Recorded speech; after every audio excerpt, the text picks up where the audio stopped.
Our Live from Nashville series continues with Kent Blazy on the Music Universe podcast. Live from Nashville Coffees in Music City, USA, it's the Music Universe podcast on location. We are here, man. We are. Oh my Finally. gosh. In person. Your knees touching mine. Stop it. No, they're not. This is just awesome. We came here, Nashville Coffees, to do some in-person interviews, and we also had the one that we're doing here over the phone. We just sat here and talked to Kent Blazy because today is Garth Day. It is. As we're doing this. Yeah, Triple Live Deluxe is out in 6 different covers. You could call it configurations, I guess. And obviously fun, limited and standard edition.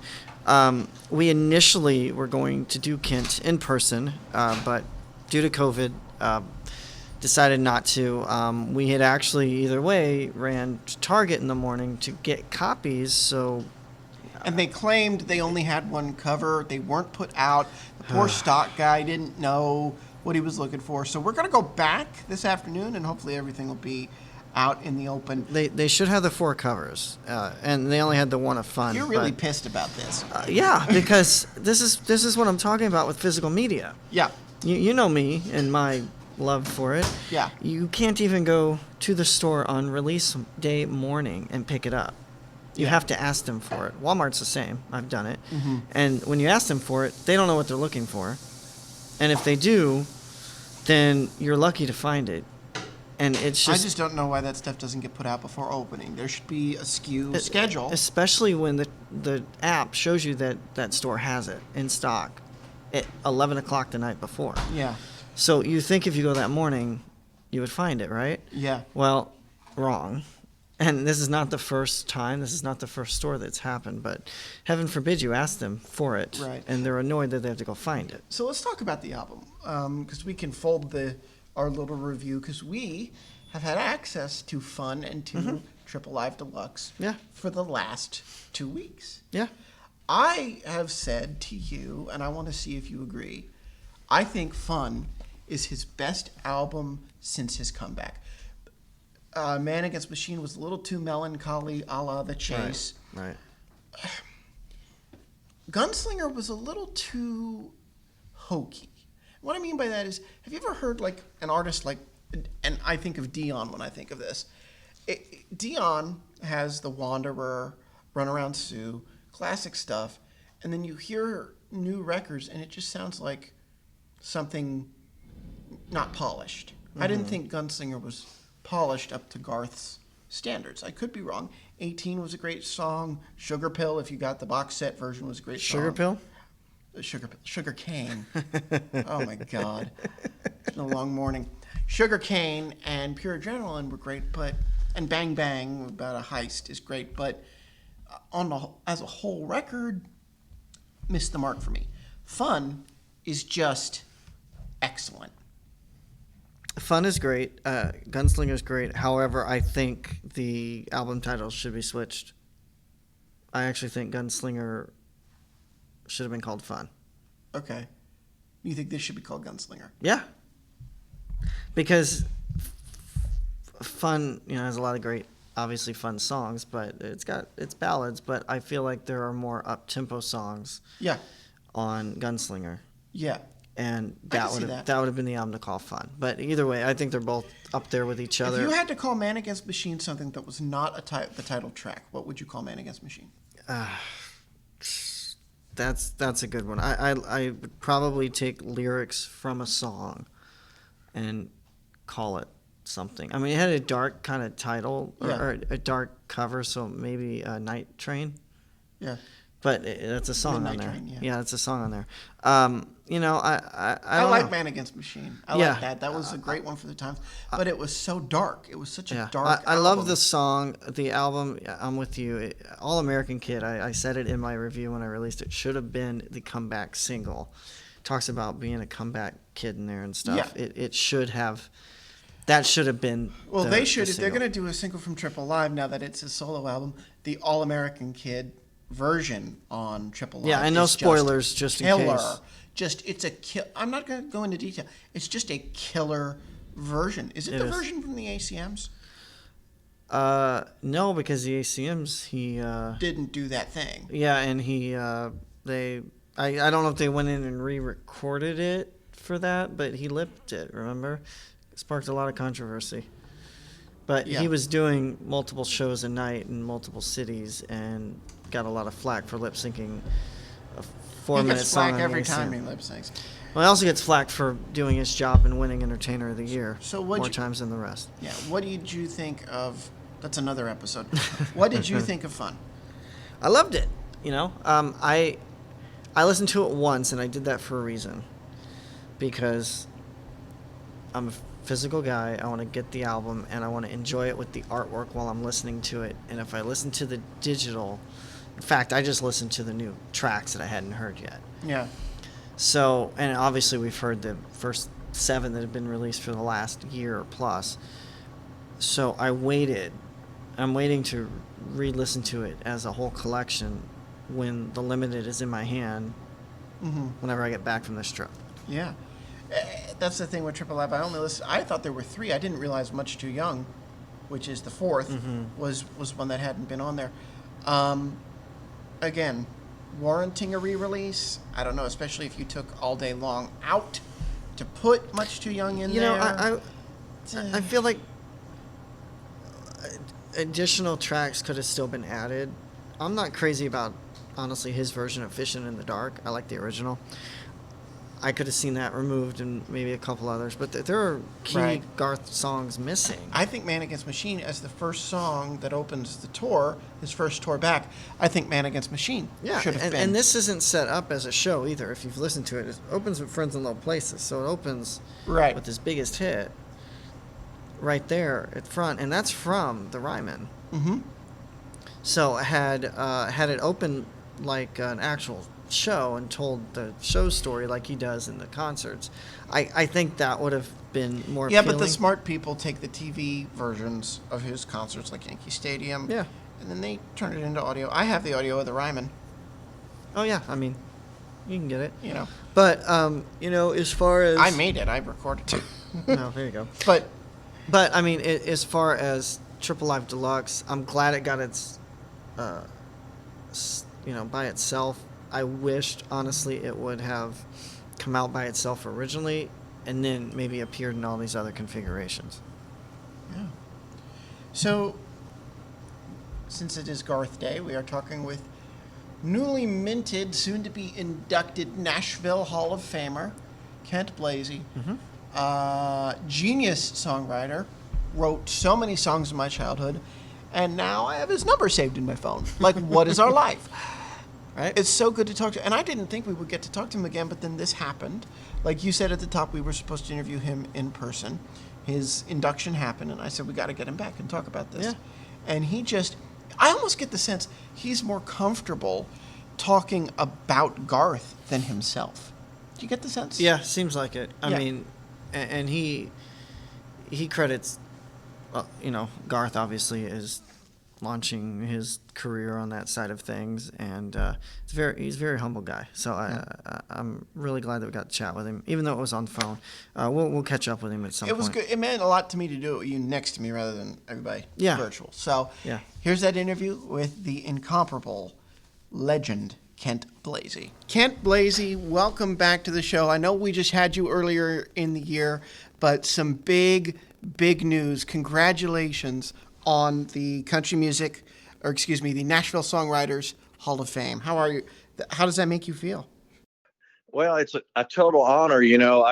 When I came to town, the first thing I did was join the Nashville Songwriters Association, which has a lot to do with the Hall of Fame thing. And you go down there and you visit it and you see all the people that are in it, and you dream one day you could possibly be in it, and you aim for that. And then all of a sudden it comes true. So it was the second time I'd been nominated, and I was hoping this second time would be charm, and it worked out. So it's really exciting. It's a dream come true. And, I'm loving it. I wish we could do the ceremony this year, but it's been delayed for a year. So just with everything that's going on. And well, That means they have a year to get Bobby Gentry out of her hole. And Well, I look forward to that. She's such an amazing talent, and it was interesting. I was just reading a review.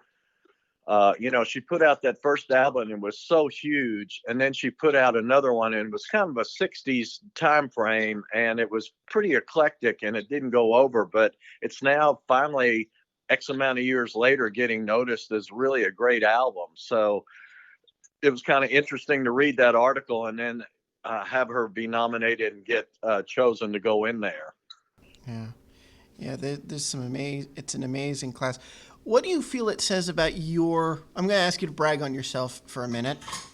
What do you feel it says about your songwriting and your ability as a songwriter? What does this honor say to you about your talent? Well, I always aim to write songs that maybe lifted people up and touched people's lives, made them grateful for what they have or what they've done or what they choose to do.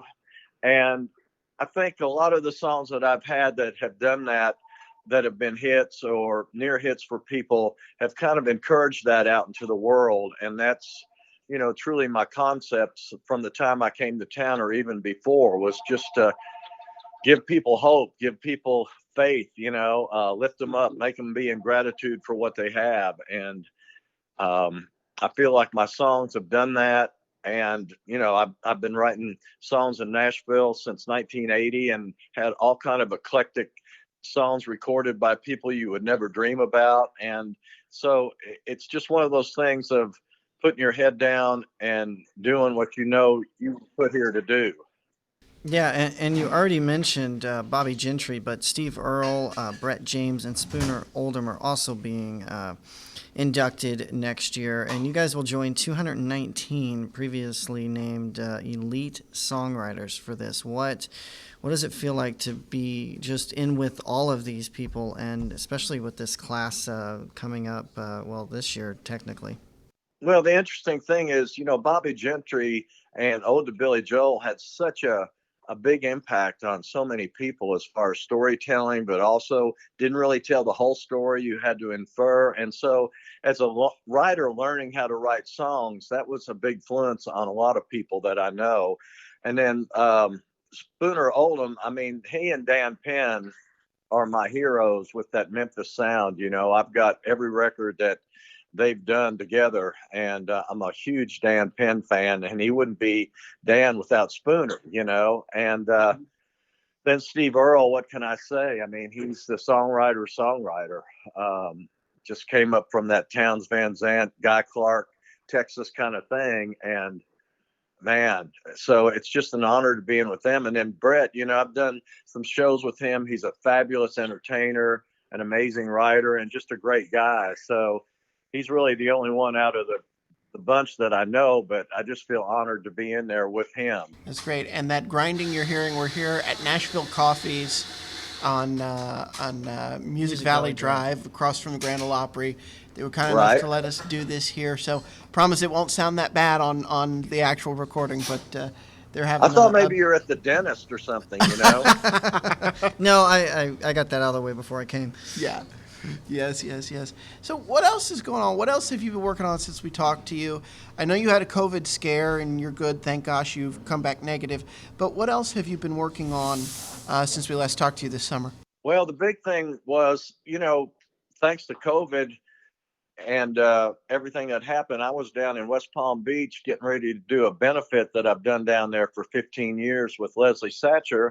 And the day of the show, they canceled it. And by the time I got home, they canceled every gig that I had, probably about for the whole year, like they canceled so many other things. And then nobody really wanted to get together to write because they were all scared. So I just started writing by myself. And the first song that I wrote was the day after I got back. I wrote a song called Crazy Times. And it was one of those things of just being influenced by what everybody was talking about at the moment, but also aiming to give some people, once again, hope and faith that we'll all get through this together, And so that started me thinking, well, maybe I need to do a record. So as I kept writing and all that, I kind of got a bunch of songs together and thought, I need to do a record in the middle of COVID. What else do you do? So I went to Sound Emporium, and I should have named the record Six Masked Men, because that's what it was. So weird, to everybody being in the studio, and Sound Emporium was really good on making sure everybody stayed 6 feet away, wore masks, did hand sanitizers and all that stuff. And so it was really a weird experience, but it's a great experience. That the minute we started playing as a band, because I always record everybody together, because some of my favorite albums that were ever done, that's the way they were done. Nobody, being in New York, sending a track to LA or anything like that. We just all got in together. But the minute we started playing, I just started crying, because it had been like 4 months since I'd played with anybody. And it was just an emotional experience to be making music again after not being able to do it with anybody for 4 or 5 months. So I love the way it turned out. Everybody was just so excited about being able to play again. And just to show you, we cut 11 songs in one day, which is pretty Wow. unheard of. But everybody was just so psyched up to be doing it that Hungry it for just, it. yeah, it was just so much fun. Everybody had fun. It all went easy. It all turned out exactly how I wanted it to. And so that just kind of gave me a break from all this COVID stuff. And it put my energy into having to do an album cover and, get it all mastered and mixed and all that stuff. And so it kind of took my mind off of what was going on around the world for a while, which I think was good. And, my target was to have people be able to listen to it and have it take their mind off of what's going on too, or at least show them there's hope for the future that's out there. So don't give up, just kind of keep doing what we're doing. And like I said, hopefully we all can pull together and get this thing gone. Oh yeah, totally. And you said you guys did 11 songs in one day. How long is that day? It was in Nashville. They do like 3 hour session, then another 3 hour session, and then another 3 hour session if you need it. But we actually ended up doing it in 6 hours. Wow. Wow. Start to finish, right? Yeah, start to finish. Then it all had to. Then we did overdubs the next day. I did all my electric guitar overdubs and stuff like that, and Steve Allen did his overdubs. And so the next day we were in there maybe 5 hours. So Wow. Yeah. altogether we put in maybe 12 hours. And then the other guy, who's an amazing guitar player, mandolin player, singer, whatever, Josh Martin, he couldn't do the gig because he had a gig up in Illinois he had to do. So I ended up just having him take the files home and add his stuff. And it was all fantastic. So That's great. it all just came together so easy. I'd never had a record come together any easier than that, and just be so much fun, and just so proud of it that I'm looking forward to doing another one already. So let me ask you this, because we listened to Me and Garth. It's a great record.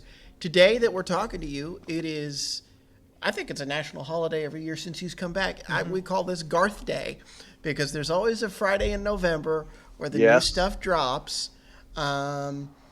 Triple Live, your songs are on there. How does it make you Right. feel when that stuff keeps coming out and it keeps selling like hotcakes? That he still has that power, because he's such a driver for the songwriters. To know that your music, championed by Garth, will always be out there and will always be a part of the pop culture sphere in country music. Yeah, it's sometimes when I think about that, it's mind-boggling. And I kind of equate being around with Garth from the beginning when he was selling boots and cleaning churches, that it was almost probably like being around the Beatles when they took off. It was like one of the most unlikely things. And then, 2 years later, you're riding a rocket with this guy to where nobody else has been before. And, we're still friends. The first person that called me about the Hall of Fame thing was Garth.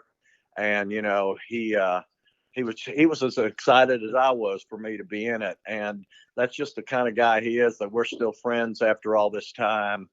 And I've got a song on my new record, That Would Be Me Without You, that I wrote with him. And Mitch Rossell, that's one of my favorite new songs that I've done. And he was very gracious to let me put it on the record. And, we just have a friendship beyond a business thing. And that's not very likely these days in the music business. So that means as much to me as anything else, that, he just keeps going back to the well. And I'm part of this whole Garth Brooks thing that's a phenomenon.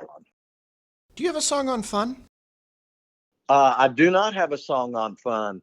I don't think I had any songs that were fun enough. Because I was hoping the one that I put on my record would be on there, but it's really not a fun song. I think it's a great song, but it just doesn't really fit that concept of what the record was. So, no, I wish I did, but I don't. But, he always has an ear for the best song. So I feel like, well, I must not have had something that he wanted for that project, because I did pitch him some things, but trying to find out where his brain is sometimes is an interesting thing too. So he's usually about 10 steps ahead of everybody else. Yep. Right. And, it's interesting being around him, because you just have to listen to everything he says, because he's so ahead of where you are and where everybody else is most of the time. It's like 2 days later you go, oh, that's what he meant by that. So it's interesting. But anytime I'm not on a record, I'm pretty disappointed. But it's also, I just know he goes for the best songs, and I can live with that. Yeah, and I know that Garth celebrated your, your induction, soon-to-be induction, on his Inside Studio G Facebook series. Now, if I remember correctly, did Garth? I know Garth was like the first one to call you. Did he call you to tell you that you were in, or did he just call to congratulate first? No, he called to tell me I was in. Oh, wow. Yeah, that's and awesome. so, it was maybe a week before it was announced, so I couldn't tell anybody or whatever. But the minute that he knew, he called me. And then the minute that it was put out on the press, which was that Monday, he had me come on his show. So, that's the kind of guy he is. And I think he got, like I said, as emotional, or maybe more than I did. He's a sensitive guy. He feels it. Yeah.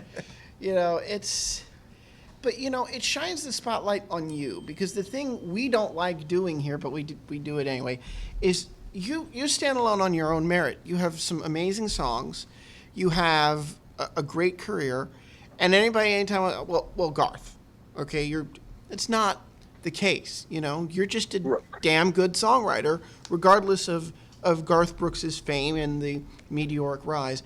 And I love that you're going in, because it means you get that recognition all on your own.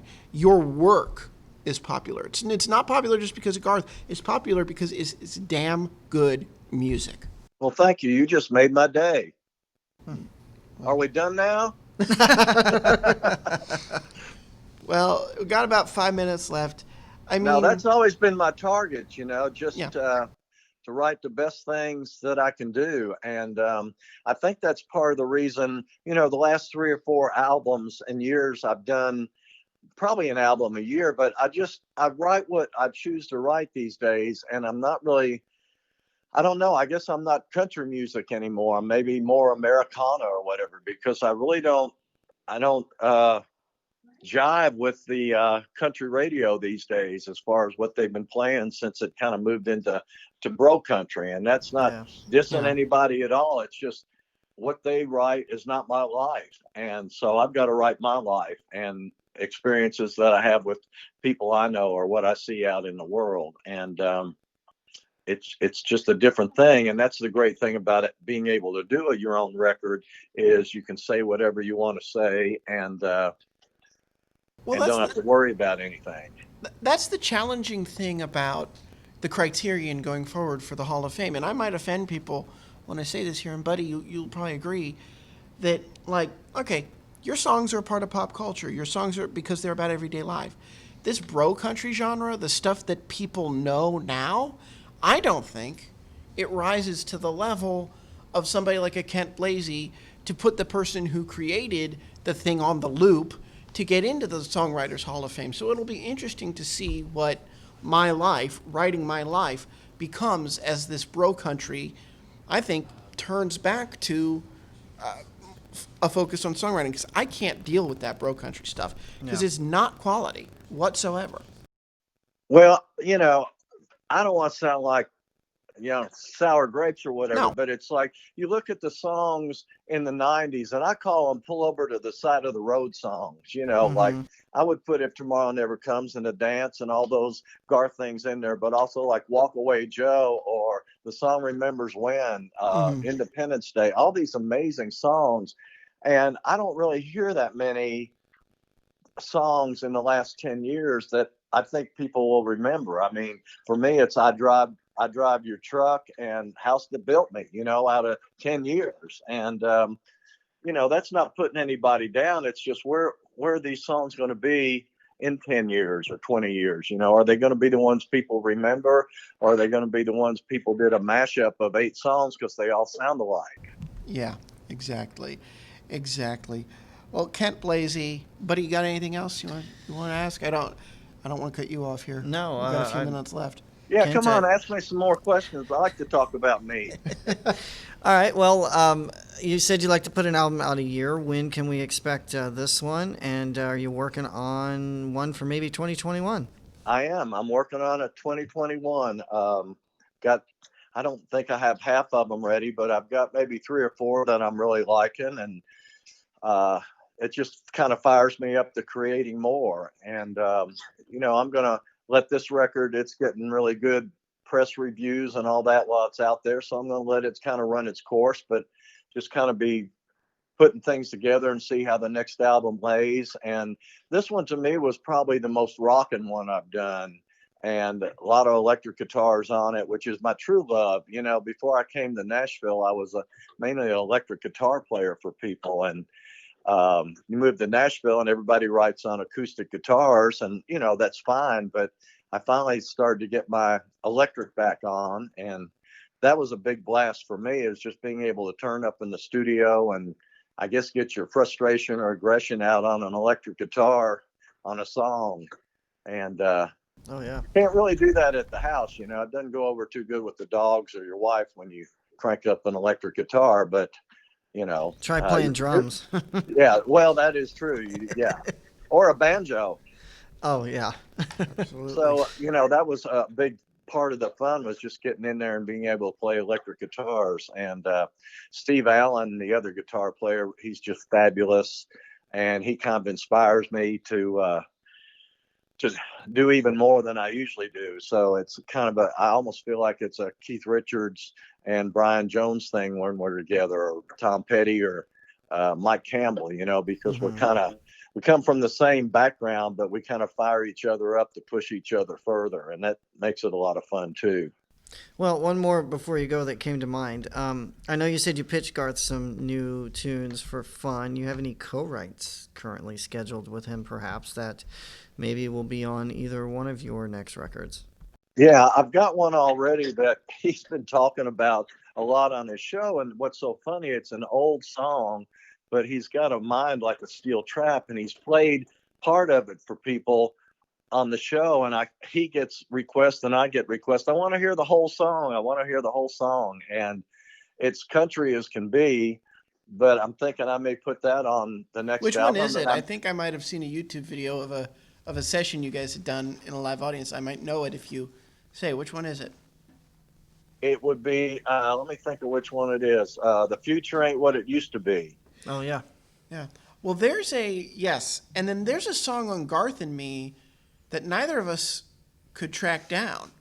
And the name of it's escaping me. You have a song on there that he never released on your Garth-centered album. And I wanted to ask you, was that a song you wrote that he never used, that he recorded, didn't make it to an album? The name of the song's escaping me, but it stuck out like a sore thumb because it's not Well, on any...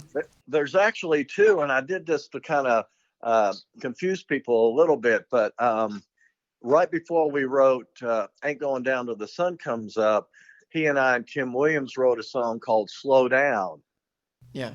And we just thought Garth would record it. And instead, Chris Ledoux cut it, which was a big honor because, Garth's such a big Chris Ledoux fan. And I think Kim Williams said to Garth, "Well, aren't you going to cut slow down on your next record?" And he said, "I'm not ready to slow down." So then we wrote "Ain't Going Down." But on the Fresh Horses album, he cut a song that I wrote with Harley Allen called "The Only Good Years We Ever Had Are on My Pickup Truck." And so he did that, and it didn't make the record. So I ended up putting it on the record because I just wanted to confuse some people who would go, "Well, that's not a Garth song." And I can say, "Well, Garth did cut the song. It just never came out on a record so far." So it's nice to have a Garth Brooks song that hadn't come out in the can, because you never know where stuff's going to be released, even work tapes and stuff like that. So yeah, there was 2 songs on there that weren't hits for Garth, but the one that I wrote with Kim Williams and Garth, "Slow Down," means a whole lot to me because it was the 3 of us, and then "The Only Good Years," it was just so funny because I think he loved it because it was like an "Ain't Going Down" kind of thing. But then I think maybe he thought people would think it was a cut on his first wife, and Yeah. I don't think he wanted that. So I just decided, well, I'll do it. Love that. Yeah, well, seem like you have a lot of pull with Garth. Maybe you could get him to release some of these things. Well, just when you think you got a lot of pull with him, because it's interesting that, I introduced Garth and Trisha to each other Yes. because I wrote a duet where they had to come in and sing that song together, and that kind of started things rolling. And I always thought maybe he would record that. And so I'm always kind of asking him, "Well, when you did the duet album, don't you want to do that one?" But, we'll see what happens when they do a duet album, because it was a fabulous performance that they did. And, they would even be more fabulous now doing it because it was just in my little studio. It wasn't with a full Nashville demo or whatever. Well, you know what, Kent? We were looking forward to meeting you, but this worked out for the 2 of us to be together. You quarantined over there on the other side of town. We are so proud of you and so proud to know you after being a fan of your work for many years. We hope next time we're in town we'll get to link up and meet. And once all this craziness passes, enjoy the holidays. Enjoy this year that you get to celebrate being inducted into the Songwriters Hall of Fame, because, they're doing it big. They're going to do that 50-51. So you'll all, 20 and 21, will all be inducted together. And enjoy this year. You've earned it. You deserve it. Your work is incredible. And people will remember the name Kent Blazy for years and years. Well, I always appreciate talking to you guys. You make me realize to be even more grateful for what I have. And that's a nice talent that you guys always bring out. And I appreciate that. Well, so thank you. let's talk anytime we can. And I wish all the best for you guys too. And I look forward to these crazy times being gone, and we can get together and have lunch and celebrate that. Yeah. Oh, absolutely. Wonderful. I can't believe we're here. I just can't Right? believe we're sitting in a coffee shop 3 blocks away from the Opry. We were downtown last night, walked all over. Going back this afternoon after lunch. We're headed to Country Music Hall of Fame this afternoon. This is obviously November 20th. So we got a lot still ahead of us for today and Tomorrow. Saturday before we head back Sunday. I'm really excited. I'm really glad to be here with you. It's been a shit year. Yeah. Just a complete shit year. Ain't that the truth? And now we're staring face to face in Nashville. It's great. Thanks again to, what were you going to say? Well, I was going to say, yeah, and we didn't think this was going to happen. Our concert together was supposed to be Garth in Vegas, maybe pushed to February. As of now, it is. Who knows? I don't know. We just kind of saw a snippet of a show when Chapel Hart premiered a new single, which is going to be on an episode as well. All right. Well, for the Music Universe podcast, thank you very much to Nashville Coffees. I'm Matt. And, buddy, thanks for listening. Keep checking out themusicuniverse.com for the latest news.